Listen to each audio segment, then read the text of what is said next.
শুক্লপক্ষের ত্রয়োদশী তিথি। আজকে আগামীকাল চতুর্দশী এবং তারপরের দিনই পূর্ণিমা। আবার আগামীকাল সৎসঙ্গ কেন্দ্র পটাশপুরে মাসিক সৎসঙ্গ অনুষ্ঠান হচ্ছে। আপনারা প্রত্যেকেই যাবেন। যাওয়ার ভেতর দিয়ে ভাব বাড়ে। আবার এই ভাব যখন জীবন্ত হয় তখন ধ্যানটা খুব শীঘ্রই আসে। শ্রী ঠাকুর বললেন, নামে মানুষকে তীক্ষ্ণ করে, ধ্যানে মানুষকে স্থির ও গ্রহণক্ষম করে। তাহলে স্থির এবং গ্রহণক্ষম দুটো জিনিস আমাদের মধ্য থেকে অনেক দূরে সরে আছে। কিন্তু এই স্থিরটাকে ঠিক রাখার জন্য, যেটা শ্রী ঠাকুর বললেন, স্থির ও প্রতিজ্ঞ হও কিন্তু গোয়ার হয়েও না। তাহলে স্থিরটাকে ঠিক রেখে প্রতিজ্ঞার মধ্যে জীবন্ত করে তোলার ভেতর দিয়ে আমরা নাম করি এবং ধ্যান করি। তাহলে নামে মানুষকে তীক্ষ্ণ করে। তাহলে নামের মধ্যে যে একটা পাওয়ার আছে, নামের মধ্যে যে একটা রস আছে, সেই রসটাকে অনুভব করতে হয়, অর্থাৎ অনুভূতির ভেতর দিয়ে জীবন্ত করে তুলতে হয়। শ্রী ঠাকুর অনুকূলচন্দ্রের সান্নিধ্যে উৎসব হয়ে যাওয়ার পরে অনেকেই এসছেন, বিভিন্ন মতাবলম্বী মানুষরা এসছেন। তা ঠাকুর অনেককে জিজ্ঞাসা করছেন, আপনারা যারা যারা যে কোনো মতের আদর্শে অনুপ্রাণিত হয়েও এইখানে এসছেন, নিশ্চয়ই ধ্যান, নাম করা এসব আপনাদের হয়। শ্রী ঠাকুরকে বললেন, যাকে নাম তো করি। শ্রী ঠাকুর বললেন, নামটা কতক্ষণ করেন, কত সময় ধরে করেন? কেউ বললেন, আজকে সুরের দ্বারা প্রকাশিত নাম, বহিরঙ্গের নাম অনেক সময় ধরে করি। নিশি প্রহর নাম হয়, অষ্টম প্রহর নাম হয়, সূর্য উদয় থেকে সূর্যাস্ত নাম হয়, এক প্রহর ধরে নাম হয়, এমনি করে হয়। কিন্তু শ্রী ঠাকুর বললেন, এই যে নাম যে হয়, নামের মধ্যে যে নিবিষ্ট ভাব, নামের মধ্যে যে স্থির ভাব তো আসছে না, এখানে তো চাঞ্চল্য ভাব এসে যাচ্ছে। যেটা শাস্ত্রে বলা হচ্ছে যে নাম করতে হয় মনে মনে কোণে, অর্থাৎ একটি জায়গায় যেখানে কোনো শব্দ হবে না, সেই জায়গায় মন্ত্রটাকে জপ করতে হয়। মনকে ত্রাণ করে যাহা সেটাই মন্ত্র, মনকে বিবেকে রূপান্তরিত করে যেটা সেটাই মন্ত্র, শ্রী ঠাকুর বললেন। তাই বলে নাম করো আর মনন করো, ইষ্টের যত গুণাবলী, ভাবে কাজে মৎস্য করো, জ্ঞানে গুণে হবে বলি। তাহলে নাম করার সঙ্গে সঙ্গে সেই নামটাকে মনন করতে বলছেন। দাপর যুগে গুরুদেব অস্ত্রগুরু দ্রোণাচার্য, ওখানে তো অনেক গুরু আছেন, রাজ কুলপুরোহিত তিনিও গুরুদেব কৃপাচার্য, আবার সন্তানদের যিনি গুরুদেব শিক্ষা কার্যের জন্যে দ্রোণাচার্য। তাহলে কৃপ আচার্য আবার দ্রোণ আচার্য। সেই দ্রোণাচার্য ছাত্রদের পরীক্ষা নিচ্ছেন। কিসের পরীক্ষা? না, কে কতখানি শিক্ষাটা লাভ করেছে। কৌরব এবং পাণ্ডব উভয়দের পরীক্ষা নিচ্ছেন। তোমরা অস্ত্রবিদ্যায় কতখানি পারদর্শী হয়েছ তার পরীক্ষা, একাগ্রতার পরীক্ষা। কে কতখানি একাগ্র ভাবটাকে জীবন্ত করে তুলেছ। গাছের উপরে অনেক দূরে একটা কাঠের পাখি বসানো আছে। কৌরবদের জিজ্ঞাসা করলেন, এটা কি দেখছো?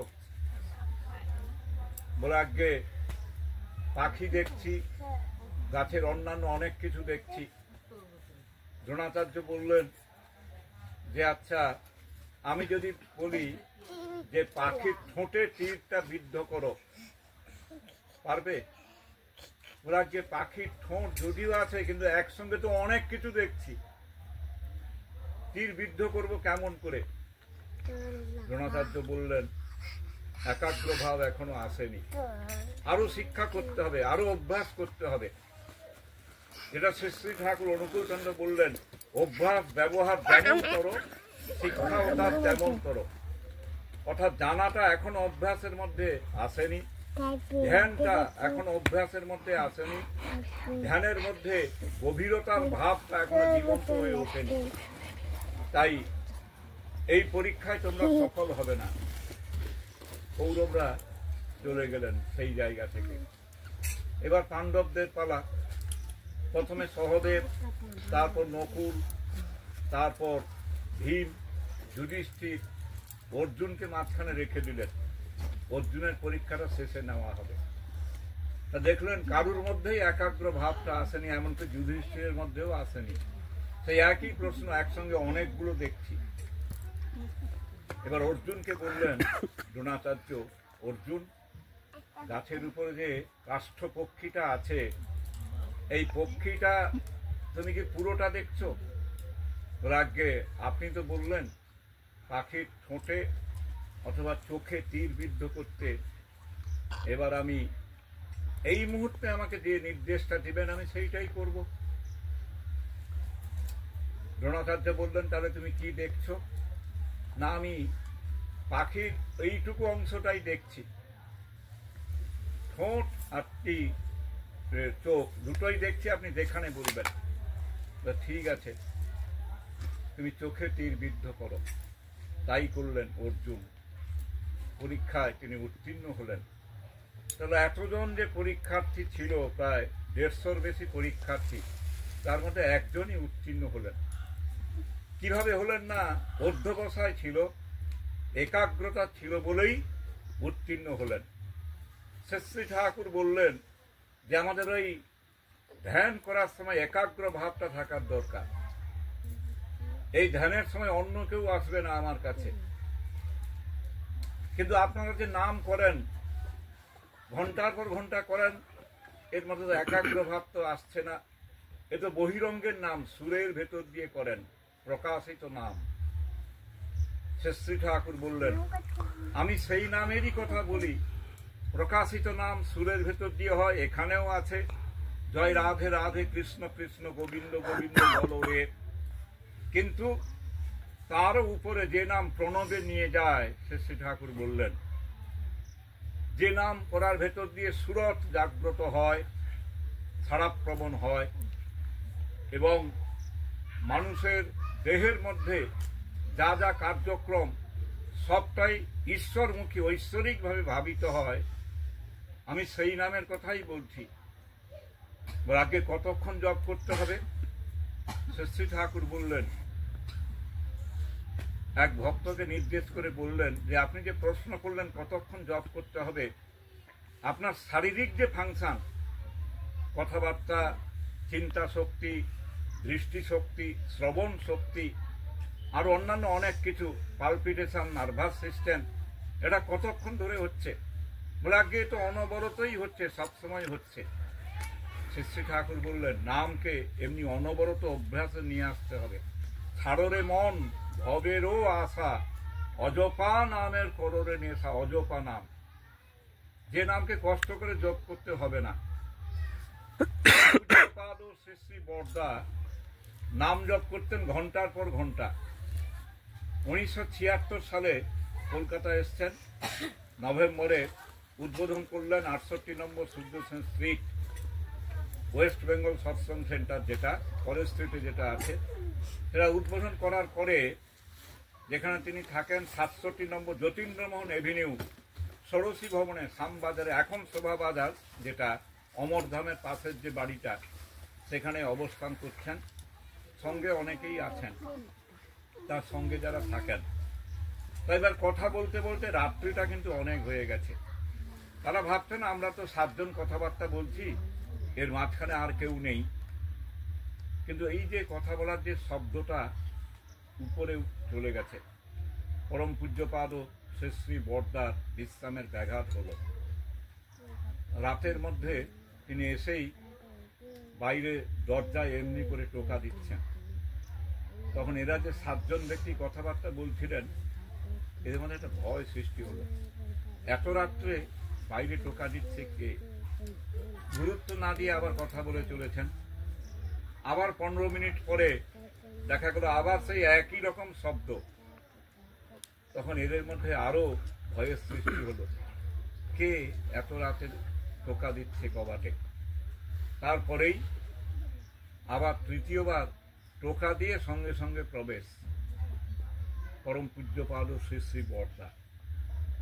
শুধু ঘড়ির দিকে অঙ্গুলি নির্দেশ করে বললেন, এখন ঘড়িতে সময় কত? আগে 2টোর বেশি হয়ে গেছে, রাত 2:30টা বাজতে চলেছে। না, তোরা যে কথা বলে চলেছিস, পরম পিতার নির্দেশটা কিন্তু তা নয়, পরম পিতার বাণীটা কিন্তু তা নয়। সেই জন্যে তা নয় বলেই আমি তো সেই বাণীটাকেই প্রথম বাণী হিসাবে বললাম, প্রত্যেককে মেনে চলার জন্যে। উষা নিশায় মন্ত্র সাধন, চলাফেরায় জপ, যথাসময় ইষ্ট নির্দেশ মুহূর্ত করাই তো। তাহলে উষা অর্থাৎ ব্রাহ্ম মুহূর্তের পরে, আবার নিশায় ব্রাহ্ম মুহূর্তের আগে, রাত্রি 2:30টা হতে পারে, 3টা হতে পারে। ব্রাহ্ম মুহূর্তটা সূর্য উদয়ের 1 ঘন্টা 15 মিনিট আগের সময়টাকে ব্রাহ্ম মুহূর্ত বলা হচ্ছে। তাহলে এই যে সময়ের আগে যারা নাম করে, যারা ঋষি মুনি তারা তো ধ্যানস্থ হয়, এই নামে ভাবে ভাবিত হয়। তা তোরা নামও নিজেরা করলি না, আবার কেউ যে নামে বসবে তার সঙ্গে সহযোগিতা করলি না। তাহলে পরম পূজ্যপাদ শ্রী শ্রী বর্দা সেখানেই শিক্ষা দিলেন যে ছাড়রে মন ভবেরও আশা, অজপা নামের কররে নেশা। এ নামের কোনো সংখ্যা নেই, নামের কোনো মালা নেই। নাম করতে করতে মালা নিয়ে গুনতে হয় না।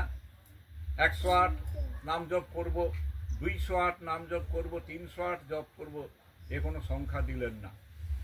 কিন্তু অভ্যাস যোগটা, যেটা শ্রীমদ্ ভাগবত গীতায় বলা হচ্ছে, যে অভ্যাস যোগ সহ 18টা অধ্যায় প্রত্যেকটা যে নামকরণ করা আছে গীতাতে, প্রত্যেকটা নামের সঙ্গে একটা যোগ শব্দটা যোগ করা আছে। অর্জুন বিষাদ যোগ, সাংখ্য যোগ, জ্ঞান যোগ, কর্মযোগ, এমনি করে যোগ আছে তো, ভক্তি যোগ, তারপরে বিশ্বরূপ দর্শন যোগ, বিভূতি যোগ, গুণত্রয় বিভাগ যোগ, শ্রদ্ধাত্রয় বিভাগ যোগ, এমনি করে শেষের দিকে মোক্ষ যোগ আছে 18টা অধ্যায়। তাহলে এই যে যোগ শব্দটা কেন রাখা আছে? ভক্তরা জিজ্ঞেস করলেন ঠাকুরকে, আগে কেন রাখা আছে?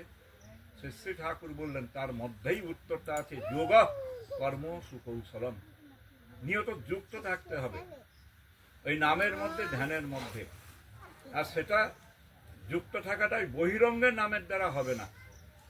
তাতে মনের মধ্যে একাত্ম ভাব আসে না, ঐক্য ভাবটা আসে না, বিভূতি ভাবটা আসে না মনের মধ্যে। সেটা না এলে ভক্তি ভাবটা জীবন্ত হয়ে ওঠে না। ভক্তি মানে ভজ ধাতু 3 প্রত্যয় করে যে ভক্তি শব্দটা এসছে, নিয়ত ভজনা করে যেতে হবে, আরাধনা করে যেতে হবে, ধ্যান করে যেতে হবে। পরম প্রেমময় শ্রী ঠাকুর বললেন। তাহলে এই যে ধ্যান, এই যে আরাধনা, এটা বহিরঙ্গের নামের দ্বারা হবে না, এটা বীজ মন্ত্রকে নিয়েই ধ্যানটা করতে হবে। আর বীজ মন্ত্র ধ্যান তখনই সার্থক, ওই বহু দেবতায় আসক্ত হলে চলবে না। এক উদ্দেশ্যে অনুপ্রাণিত হও, প্রশান্ত চিত্তে সমস্ত সহ্য করো, তবেই তোমার উদ্দেশ্য সফল হবে, যেটা শ্রী ঠাকুর বললেন। এক উদ্দেশ্য নিয়ে, যার মধ্যে সমস্ত দেবতা জীবন্ত, সমস্ত দেবী জীবন্ত। তাই তো বলা হচ্ছে, গুরুর ব্রহ্মা গুরুর বিষ্ণু গুরুর দেব মহেশ্বর গুরুরেব পরব্রহ্ম তস্মৈ শ্রী গুরবে নমঃ। তার মধ্যেই সবকিছু জীবন্ত, সবকিছু নিহিত। গুরুই ভগবানের সাকার মূর্তি, আর তিনি অ্যাবসলিউট। শ্রী ঠাকুর বললেন, গুরুকে আমার বলে জানতে হয়। তার চরণ প্রান্তে যখন বসবো, শিরদাঁড়াটা সোজা করে যখন বসবো, চক্রভটর সামনে যখন বসবো আজ্ঞা চক্রে, সেই মূর্তিটা কে 1 মিনিট প্রথম দেখতে হবে নাম করার সময়, তারপরে আস্তে আস্তে চোখ বন্ধ করে সেই মূর্তিটাকে নিয়ে আসতে হবে আজ্ঞা চক্রে, এবং তার সঙ্গে বীজ মন্ত্রকে আমাকে জপ করতে হবে। এটা করতে করতে করতে করতে দেখা যাবে একসময় আমি ধ্যানস্থ হচ্ছি। আমার পূজনীয় পিতৃদেব শ্রী ঠাকুরের কাছে নিবেদন করলেন, আজ্ঞে আমি যদি 1 ঘন্টা নামে বসি তাহলে আমার কতক্ষণ নাম হবে? শ্রী ঠাকুর বললেন, তোমার প্রথম 20 মিনিট একটু অন্য চিন্তা অন্য ভাব থাকবে। আজকের দিনে যা যা তুমি চিন্তা করেছো, যে কাজ করেছো, যে ভাবনা করেছো, সেগুলো প্রথম 20 মিনিটের মধ্যে আসবে। পরের যে 15 মিনিট আস্তে আস্তে সেই ভাবটা দূরীভূত হবে, নামের প্রতি ভাবটা আসবে। তারপরে শেষের দিকে 15 মিনিট, অর্থাৎ 60 মিনিটের মধ্যে শেষের দিকে 15 মিনিটটাই সত্যিকারের নাম হবে। তাহলে এই যে অভ্যাস যোগটা, যেটা শ্রী ঠাকুর অনুকূল চন্দ্র আমাদের প্রতি প্রত্যেকে করতে বললেন, নাম করো আর মনন করো ইষ্টের যত গুণাবলী, ভাবে কাজে মৎস্য করো জ্ঞানে গুণে হবে বলি। তাহলে ইষ্ট কাজ, ইষ্ট ধ্যান, ইষ্ট চিন্তন এই নিয়ে আমাদের থাকতে হবে। যখন দেখা যাচ্ছে যে নাম করতে বসলে ভাবটা আসছে না, মনটা নিবিষ্ট ভাবে বসছে না, তখন ঠাকুর বিষয়ক কোনো চিন্তা, কোনো ঘটনা, কোনো কাহিনী, কোনো বাণীকে আমাকে স্মরণে নিয়ে আসতে হবে।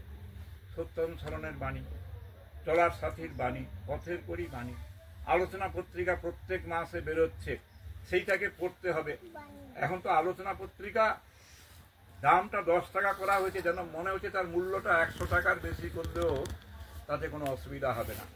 এত গুরুত্বপূর্ণ জিনিস সব বেরোচ্ছে আলোচনা পত্রিকা এবং স্বস্তি সেবক পত্রিকা, আর তো বিভিন্ন ভাষায় তো আছে।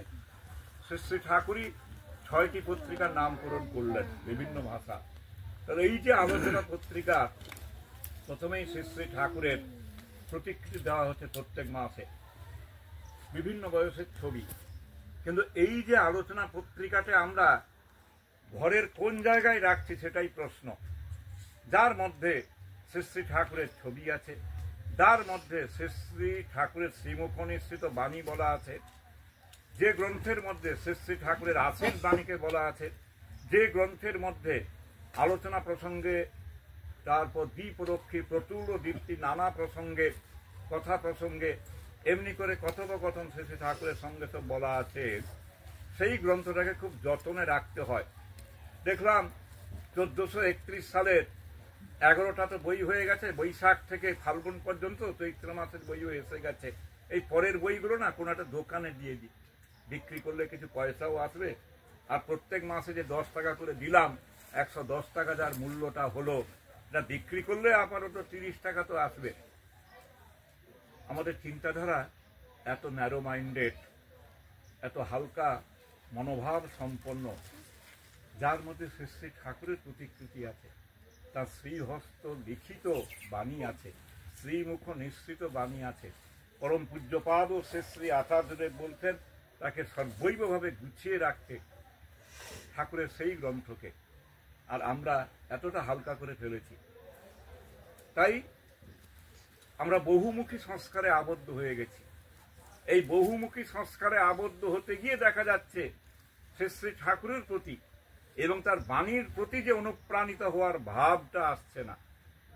তাই আমরা বহু দেবতায় আসক্ত হয়ে গেছি। শ্রী ঠাকুর অনুকূলচন্দ্র বললেন, পথ খুঁজেতেই কাল হারালি, অনুষ্ঠানের মহড়ায় অনুষ্ঠানই বসলো পে, পাওয়া যে গেল গোল্লায়। প্রাপ্তি আসছে না। হ্যাঁ, পুজো তো করলাম, প্রার্থনা তো করছি, কই কিছু তো হচ্ছে না। কেউ কেউ বলেন, আচ্ছা তাই নয়, হচ্ছে না, কিন্তু আপনি যে বাড়িতে 4 দিনের অনুষ্ঠান করলেন, তাতে কি এসছে 4 দিনের অনুষ্ঠানে? এও তো কোনো পরিবর্তন আসছে না। 96 ঘন্টা থেকে 100 ঘন্টার যে অনুষ্ঠানটা হচ্ছে বাড়িতে, তাহলে এই অনুষ্ঠানের মধ্যে আমি, আমার পরিবারের অন্যান্য সদস্যরা একবার কি সেই জায়গায় বসে আমি শুনেছি কি গান হচ্ছে, কি কীর্তন হচ্ছে? কীর্তন মানে কি যুক্ত রতন কীর্তন, যার মধ্যে সমস্ত কিছু শাস্ত্রীয় রস তা নিঃসৃত করে জীবন্ত করে তোলা হচ্ছে। সেই রসটাকে কি আমি অনুভব করতে পেরেছি, অনুভূতির মধ্যে নিয়ে আসতে পেরেছি? ঐশ্বরিক সংস্কার আমার মধ্যে প্রবেশ করতে পেরেছে? পারেনি। তাই শ্রী ঠাকুরের সৎসঙ্গটাকে একটা নিয়ন্ত্রণের মধ্যে আনিয়ে সময়ের মধ্যে আনিয়ে পরম পূজ্যপাদ যুগাচার্যদেব যাকে বলা হচ্ছে শ্রী শ্রী বরদা, তিনি বললেন সৎসঙ্গ 1.5 থেকে 2 ঘন্টার মধ্যে করা লাগে। তাহলে এই যে 2 ঘন্টা আমি যে বসলাম, এই 2 ঘন্টার আজকের যা যা হলো অনুষ্ঠান, এটা কিন্তু আমার ব্রেনের মধ্যে সেট করা থাকবে, আমার ধ্যানের মধ্যে থাকবে, চিন্তার মধ্যে থাকবে। যেহেতু আমি এই জায়গায় বসে আছি, আমি শুনছি প্রার্থনা থেকে আবার শেষ পর্যন্ত জয়রাধে গান পর্যন্ত। তাহলে শ্রী শ্রী ঠাকুরের যে ধর্ম, শ্রী শ্রী ঠাকুরের যে ধর্মে অনুপ্রাণিত ভাব, শ্রী শ্রী ঠাকুরের ভাবা বলা করার যে সমন্বয়, যেটাকে যজন যাজন ইষ্টভীতি বললেন শ্রী শ্রী ঠাকুর অনুকূলচন্দ্র, সেটাই আমাদের প্রত্যেকের মধ্যে জীবন্ত হয়ে থাকবে। এবং মনন করতে হবে কি না, আজকে ডিপি ওয়ার্সের কার্যক্রম যেটা আশীর্বাদ করলেন পরম পূজ্যপাদ শ্রী শ্রী আচার্যদেব, পূজনীয় অবিন দাদা। তাহলে আগামীকাল আমি এই 4টা পরিবারে যাব, পরিবারের এই সদস্যের সঙ্গে আমি সংযোগ স্থাপন করব, এইভাবে যাজন করব। এবার আজকে যে আমি 3টি পরিবারে গেছিলাম, এই 3টি পরিবারের বিভিন্ন জনের সঙ্গে বিভিন্ন বিষয়ে আলোচনা করলাম। কেন দীক্ষা গ্রহণ করতে হবে, কেন প্রার্থনা করতে হবে, কেন ইষ্টভীতি করতে হবে, এমনি করে যেসব প্রশ্নের সম্মুখীন হলাম এবং আস্তে আস্তে করে উত্তর দেওয়ার চেষ্টা করলাম। যখন আমি নাম করতে বসবো রাতে নিশায়, তখন সেই জিনিসগুলো আমার ভাসবে, মানস চক্ষে ভাসবে, মানসপটে ভাসবে।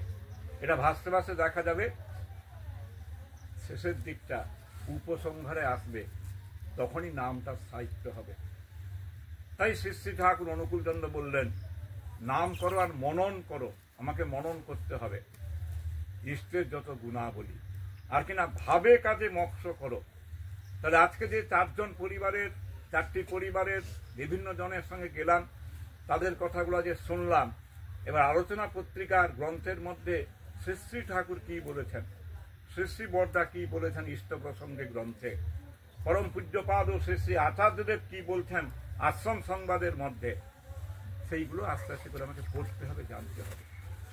আমাকে তো বেশি বই পড়তে বলা হচ্ছে না, বাণীর সংখ্যা তো অনেক, গ্রন্থের সংখ্যা তো অনেক। আমার পূজনীয় পিতৃদেব সহ 4 জন বসে আছেন দেওঘর সৎসঙ্গ আশ্রমে। শ্রী শ্রী ঠাকুর তখন আছেন। এই 4 জন খুব এলাইট পার্সন, মানে প্রত্যেকেই রেপুটেড পার্সন, শাস্ত্রজ্ঞ ব্যক্তি। হচ্ছেন পূজনীয় নিকুঞ্জ বিহারী মিশ্র, সদ্য শিশির কুমার দিন্দা, সদ্য দেরিক প্রসাদ মুখোপাধ্যায়, আলোচনা পত্রিকায় যা লেখা বেরোচ্ছে, আর রেবতী মোহন বিশ্বাস। 4 বন্ধু একত্রে বসে আছেন। বাবা প্রশ্ন করলেন, আচ্ছা রেবতীদা, ঠাকুর তো বললেন উষানিশায় মন্ত্র সাধন, যে 4টা লাইন বললেন, তুমি ঘুম থেকে কখন ওঠো? না জানো নিকুঞ্জদা, আমার ঘুমটা ব্রাহ্ম মুহূর্তে শয্যাটা ত্যাগ হয় না, তারপরে আমার একটু ঘুম থেকে উঠলেই শারীরিক যা কর্ম সেটা তো হয়, এরপরেই আমার পিপাসার ভাবটা চলে আসে, পেচ্ছাপ করার পরে বিশেষ করে। তখন কি করো? না তখন আমি ঠাকুরের চরণে একটু নাম করতে বসে ইষ্টভৃতির অর্ঘ্য নিবেদন করলাম। তারপরেই আবার নামে ব্রতী হলাম, একটু জল খেয়ে নামে ব্রতী হলাম। এরপর প্রার্থনার সময় হয়ে এলে আমি প্রার্থনা করি। তো তখন এরা 3 জন তখন বলছেন, দেখা তুমি যে ওই সময় যে ইষ্টভৃতির অর্ঘ্যে নিবেদন করলে, তখন তো শ্রী শ্রী ঠাকুর তো নিদ্রিত অবস্থায় আছেন, তিনি গ্রহণ করছেন কেমন করে? বললেন সত্যি তো, আমি 3:30টার সময় ইষ্টভৃতির অর্ঘ্য নিবেদন করছি। গরমকালে না হয় তাড়াতাড়ি ভোর হয়, কিন্তু শীতের সময় তো 6টার পরে ভোর হচ্ছে, 3:30 মানে তখনও 2.5 ঘন্টা রাত্রি আছে। ঠাকুর কি গ্রহণ করেন ইষ্টভৃতির অর্ঘ্য? প্রশ্ন এখন তার নিজের মধ্যেও এসে গেল, আর ইনারা 3 জন তো প্রশ্ন করলেন, বসে আছেন ঠাকুরের সামনে। ঠাকুর প্রত্যেককে জিজ্ঞাসা করছেন কার শরীর মন ইত্যাদি কেমন আছে। এনারা পরপর চলে আসার পরে শেষে এই 4 জন বসে আছেন, জিজ্ঞাসা করলেন, একে একে সবাইকে জিজ্ঞাসা করলেন। ঠাকুর জিজ্ঞাসা করেন, রেবতী কিছু বলবি মনে হচ্ছে? আগে এই গত 2 দিন আগে প্রসঙ্গ করতে করতে, ইষ্ট প্রসঙ্গ করতে করতে ইষ্টভৃতির অর্ঘ্য নিবেদনের সময় আমি ব্রাহ্ম মুহূর্তের সময় করি, দিয়ে তারপরে একটু আমি জল পান করি, তার আগে একটু সময় নাম করি, আবার পরে তো নাম করি। ওই যে সময় জল পিপাসাটা পায় তার আগে যে ইষ্টভীতির অর্ঘ্যটা আমি নিবেদন করি, আপনি তো তখন নিদ্রিত অবস্থায় থাকেন। আপনি কি ইষ্টভীতির অর্ঘ্য, নিবেদিত অর্ঘ্য গ্রহণ করেন? কেন বলতো না, আপনি তো তখন ঘুমিয়ে থাকেন। শ্রী ঠাকুর বললেন, রেবতী, যেহেতু আমি ঘুমিয়ে থাকি, তাই ওই সময় তোমার সহ অন্যান্য যারাই নিবেদন করে অর্ঘ্য, তাদের অর্ঘ্য আমি তো গ্রহণ করি না। যেহেতু তোমার চিন্তায়, তোমার ধ্যানে, তোমার ভাবে আমি ঘুমিয়ে থাকি 3:30টার সময় কি 3টার সময় বা তারপরে। রাজ্ঞে, হ্যাঁ, এই ভাবটা এসেছিল না, কিন্তু এদের তিনজনের আলোচনার মধ্যে এসে গেল। শ্রী ঠাকুর বললেন, ইষ্ট চিরজাগ্রত, তিনি কখনো ঘুমিয়ে থাকেন না, তিনি সবসময় চিরজাগ্রত। তাই তুমি তোমার দিনের প্রথম যে অর্ঘ্য নিবেদন করছো, তখনও তিনি দুহাত ধরে গ্রহণ করছেন। বলা হয় না যে আজি এ প্রভাতে কর্মারম্ভে তোমারই ভুলের লাগি, ইষ্টভীতির অর্ঘ্য দিতেছি শ্রীচরণে কৃপা মাগি। বাংলা ভাষায় যেটা বলা হচ্ছে, বিভিন্ন ভাষায় আছে। তাহলে আমার সমস্ত কর্মের আগে, আমার সমস্ত কিছু নিবেদনের আগে, ঠাকুরের আসনে বসার আগে, আমি আমার পুজোর আসনে বসার আগে আমি আমার অর্ঘ্যটা নিবেদন করছি। অনেকের মধ্যে এসে গেছে এই দীর্ঘ কিছুদিন ধরে, অনেক পরিবারে তো যাচ্ছি না, আচ্ছা ঠাকুরের তো পুজো করতে হয় প্রার্থনার সময়, আচ্ছা পুজো না করে আমি জল গ্রহণ করবো কেমন করে? আচ্ছা, তারপর যেহেতু পুজো করতে হবে, তাই স্নান টান করে এসে একটু ঠাকুরের চরণ প্রান্তে বসে ফুল জল ইত্যাদি দিয়ে পুজো করি। তাহলে সময়টা তখন কখন হয়? পুজোর তো সময়টা না কখনো 10টা, কখনো 10:30, কখনো 11টা। এবং শ্রী ঠাকুর তো এতক্ষণ না খেয়ে পুজো করার কথা বলেননি। তার জন্যই তো বলা আছে, জপ ধ্যানান্তে প্রত্যহ প্রাতে অন্ন জলাদি গ্রহণের পূর্বেই নিম্ন লিখিত মন্ত্র পাঠ করিয়া যথাশক্তি ইষ্টভীতির অর্ঘ্য নিবেদন করিতে হইবে। তার জন্যই তো ইষ্টভীতির অর্ঘ্য নিবেদন করা জলগ্রহণের আগে, সূর্য উদয়ের আগে। অর্থাৎ ইষ্টভীতির অর্ঘ্য যখন নিবেদন করা হয়ে গেল, প্রার্থনা যখন আমার করা হয়ে গেল, সময়ের প্রার্থনা 5টা 19 এপ্রিল মাসের যে টাইমটা, এটা করার পরে আমার তো সবকিছু নিবেদন করা হয়ে গেল। এবার আমি জল গ্রহণ করতে পারি, প্রাতরাস গ্রহণ করতে পারি, তার চরণে আমি পুষ্পার্ঘ্য ইত্যাদি দিয়েও পুজো করতে পারি। আমাদের ধ্যান, চিন্তাধারা, ধারণার মধ্যে অনেক কিছু ভ্রান্ত ভাব থেকে যায়। কিন্তু শ্রী ঠাকুরের যা বলা, যে বলাটাকে জীবন্ত করে তুলছেন পরম পূজ্যপাদ শ্রী শ্রী আচার্যদের পরম্পরার স্বরূপ, পরম পূজ্যপাদ শ্রী শ্রী বরদা, পরম পূজ্যপাদ শ্রী শ্রী দাদা, পরম পূজ্যপাদ শ্রী শ্রী আচার্যদেব, তাদের নির্দেশ অনুযায়ী মেনে চলতে হয়। পূজনীয় অবিনবাবু, তাকে জিজ্ঞাসা করছেন কিছুজন, ওলাগ্যে ঠাকুর তো বললেন যে ইষ্টভীতি খুব ভোরে নিবেদন করার কথা, যেহেতু এটা দীক্ষাকে জীবন্ত করে রাখে, এর মধ্যে অসীম শক্তি আছে। ইষ্টভীতি হচ্ছে প্রত্যেকের কাছে একটা পাওয়ারফুল, একটা অসীম শক্তি সমৃদ্ধ সম্পূর্ণ ইষ্টভীতি। সেই ইষ্টভীতি দীক্ষাকে জীবন্ত করে রাখে। আর সেটা কখন করতে হয়, কিভাবে করতে হয়, তিনি বলেছিলেন, আমি আমার ঠাকুর দাদার মুহূর্তটাকেও আমি অনুসরণ করি, আবার আমার পূজনীয় পিতৃদেবেরও মুহূর্তটাকে অনুসরণ করে চলি। সব কিছু মিলে আমি ঘুম থেকে উঠে আমার যেটা ধৌত ভাব যেটা করার দরকার, সেটা করেই আমি আসনে বসে যাই, চক্রপটর সামনে বসেই ধ্যানস্থ হই এবং ইষ্টভীতির অর্ঘ্য নিবেদন করি। কিন্তু সূর্য উদয়ের অনেক আগে, পূজনীয় অবিনবাবু বলছেন সূর্য উদয়ের আগে।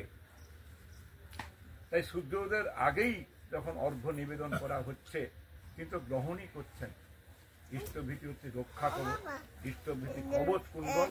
আবার ইষ্টভীতি একে রাখা যাবে না, রাখা যাবে না বলেই আমাদের প্রত্যেকের মধ্যে একটা রাখার প্রবণতা এসে গেছে।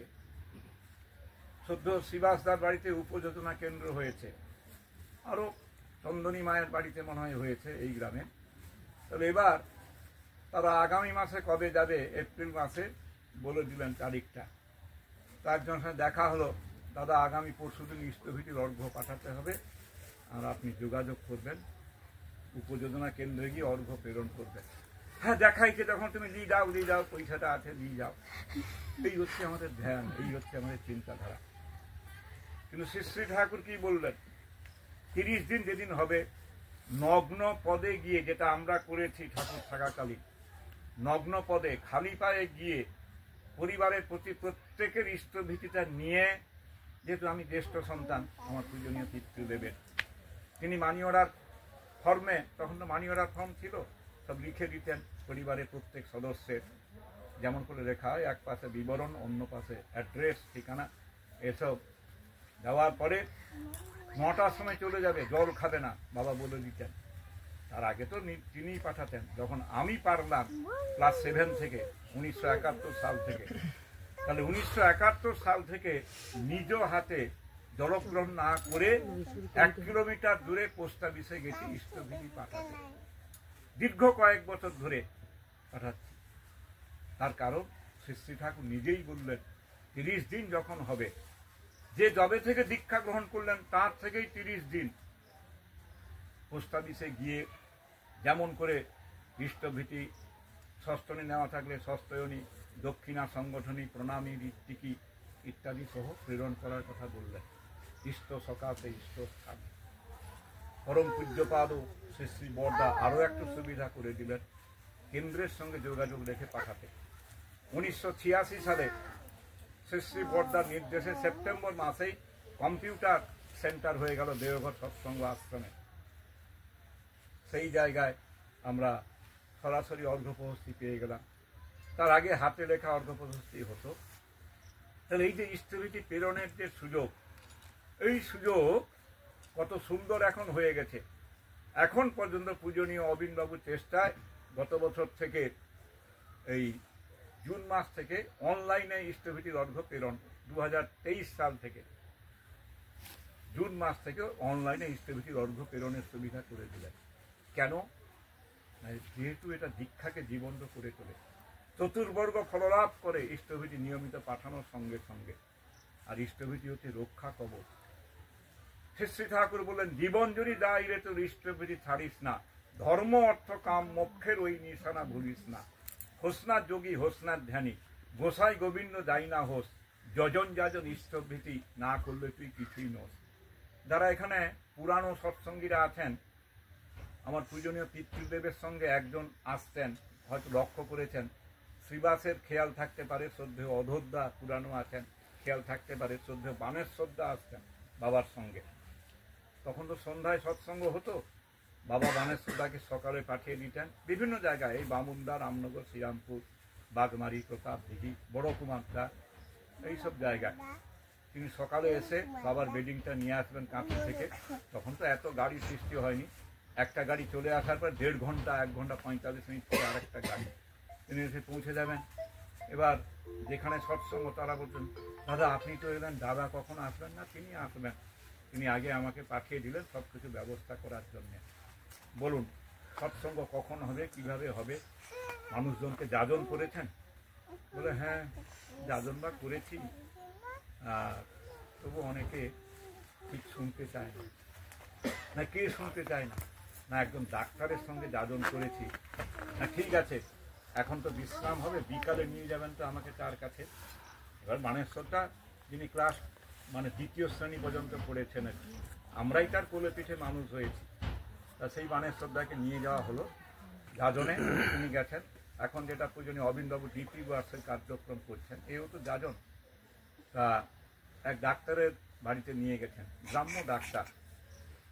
বললেন যে ঠাকুরের দীক্ষা গ্রহণ করা ভালো, আমরা প্রত্যেকে বিপরীতমুখী পথ, চিন্তা, আচরণ এইসব নিয়ে তো চলি, ভ্রান্ত ভাব নিয়ে চলি।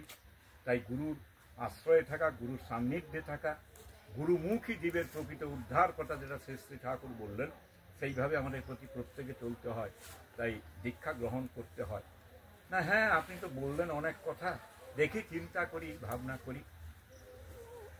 এটা যখন বললেন একজন ডাক্তার, এবার বানেশ্বরদা বললেন যে আচ্ছা আপনি কি করেন? না আমি তো ডাক্তারি করি। না আপনি যে ডাক্তারি করেন আপনার কাছে বিভিন্ন ধরনের রোগী আছে? বলে হ্যাঁ। না সবাইকে কি একই রকম ওষুধ দিয়ে চিকিৎসা করেন? তো তা কেন করব, বিভিন্ন রোগীর বিভিন্ন রোগের বিভিন্ন ঔষধ আছে। না ধরুন খুব যন্ত্রণায় ছটফট করছে, তার কেটে গেছে কোনো না কোনো কারণে, রক্তক্ষরণ হচ্ছে, সেটা সেলাই করতে হবে, সেই জায়গাটা ইঞ্জেকশন দিতে হবে, রোগী নিতে চাইছে না, আপনি কি করবেন? না জোর মার করে দিতে হবে তার ভালোর জন্য। না কেন? না ওর তো ভালো চাই ডাক্তার হিসাবে, তার পরিবারের অন্যান্য সদস্যরা তো সেই ব্যক্তির ভালো চাইছে, অসুস্থ ব্যক্তি, তাই তো ডাক্তারের শরণাপন্ন হচ্ছে। আপনার যেমন শরণাপন্ন হন পরিবারের অন্য সদস্যরা, আপনি জোর করে চিকিৎসা করেন, ইঞ্জেকশন দেন, সেলাই করেন, ভালো হয়। তেমনি যিনি বিশ্ব ডাক্তার, তিনি বিশ্বের প্রত্যেকটা মানুষকে বাঁচানোর জন্য এসছেন, তাই আপনি দীক্ষা নিতে চাইছেন না, আর আমি চাইছি আপনার যাতে দীক্ষা হোক। আপনি বলছেন আমি যদি দীক্ষা নিতে না চাই, আপনি কি জোর করে দীক্ষা দেওয়ার ব্যবস্থা করবেন? একটু আগে রোগীর উদাহরণ দিয়ে যেমন বললাম, আপনাকে সেই জোর করেও দীক্ষা দেওয়ার ব্যবস্থা করতে হবে, যেহেতু আপনার শারীরিক পরিবর্তন, মানসিকতার পরিবর্তন, চলনের পরিবর্তন, অভ্যাসের পরিবর্তন আসবে। তিনি ভাবলেন একজন ডাক্তার, সত্যি তো এই ব্যক্তির বয়স হয়ে গেছে, আমার থেকে শিক্ষাটা অনেক কম, যেভাবে আমার কার্যক্রম দিয়ে, আমার মানে পারগতার উদাহরণ দিয়ে যেভাবে বললেন, আমার তো দেরি করা যাবে না। এরপর বাবা যখন প্রবেশ করলেন, সেই ডাক্তারবাবু প্রথমেই দীক্ষা গ্রহণ করলেন। তাহলে আমার মধ্যে কি পাওয়ার আছে, কি শক্তি আছে, কি ভাব আছে আমি নিজেই জানি না। যখন তার সান্নিধ্যে যাই, তার চরণ প্রান্তে যাই, তখন দেখা যায় যে সবকিছু ভাবের উদয় হয়। সেখানে আমার সমস্ত কিছু অপারগত ভাবটা, বিপরীতমুখী ভাব, রোগ শোক গ্রহদোষ বুদ্ধি বিপর্যয়, সবটা আস্তে আস্তে করে আমি তাঁর চরণে নিবেদন করি। তাই শ্রী শ্রী ঠাকুর বললেন, ভেরিলি আইসে doing is the mother of success. আমি নিশ্চয়ই বলছি, করাই পাওয়ার জননী। করাটা যখনই চালাকে অনুসরণ করে, তার কৃতার্থতা তখনই সম্মুখে দাঁড়ায়। তাই যে পরিবারে যে কোনো কারণকে কেন্দ্র করে সৎসঙ্গ হোক না কেন, উদ্দেশ্য থাকবে আমার সবার উপর হচ্ছেন তিনি, তাকে প্রতিষ্ঠা করা, সৎসঙ্গ করা। কিন্তু শ্রী শ্রী ঠাকুর বললেন, সদ্গুরু শরণাপন্ন হও, সৎ নাম মনন করো, আর সৎসঙ্গের আশ্রয় গ্রহণ করো। আমি নিশ্চয়ই বলি, তোমাকে এত উন্নয়নের জন্য ভাবতে হবে না। তাই তাঁর আশ্রয় আমাদের থাকতে হবে। আচ্ছা, শ্রী শ্রী ঠাকুর কেন চাইলেন সৎসঙ্গ কেন্দ্র, সৎসঙ্গ মন্দির? ভারতবর্ষে কি কোনো দেবতার আরাধনা স্থানের কি অভাব আছে নাকি? দেবালয়, মন্দির, মঠ, মিশন, এমনি করে তো বহু আছে। এই গ্রামেও আছে কত মন্দির, পার্শ্ববর্তী গ্রামেও আছে কত। কিন্তু আমরা কোথাও যাই না, পুজোর সময় যাই না, আরাধনার সময় যাই না, যদিও গেলাম একটু সময় বসে আবার ফিরে চলে এলাম। তাহলে আমাদের মনের যে নিবিষ্ট ভাবটাকে একীভূত করার জন্য, কেন্দ্রীভূত করার জন্য তিনি কেন্দ্র সৃষ্টি করলেন, সৎসঙ্গ কেন্দ্র। তিনি বাণীতে বললেন, যথাযথ পরিশ্রমে জ্ঞানের যেটা আহরণ, সুধিজন করেন তার আশ্রম বলে সম্বোধন। তাই সৎসঙ্গ কেন্দ্র মানেই আশ্রমমুখী ভাব, জ্ঞানমুখী ভাব, চেতনামুখী ভাব, কর্মমুখী ভাব। এর জন্যই আমাদের আশ্রমের সৃষ্টি, এর জন্যই সৎসঙ্গ আশ্রমের রূপরেখা, এর জন্যই সৎসঙ্গ আশ্রমের কার্যক্রম। প্রার্থনা জানাই, এই পরিবারে আজ এই সৎসঙ্গ অনুষ্ঠিত হচ্ছে, এই পরিবারের প্রতি প্রত্যেক সদস্যের সুস্বাস্থ্য, সুদীর্ঘ জীবন, শান্তি, স্বস্তি, কল্যাণ ও মঙ্গল প্রার্থনা করি, এবং আপনাদের প্রতি প্রত্যেকে শান্তি, স্বস্তি, কল্যাণ ও মঙ্গল প্রার্থনা করি। পরম প্রেমের আতুল চরণে জয় গুরু বন্দে বর্তমান।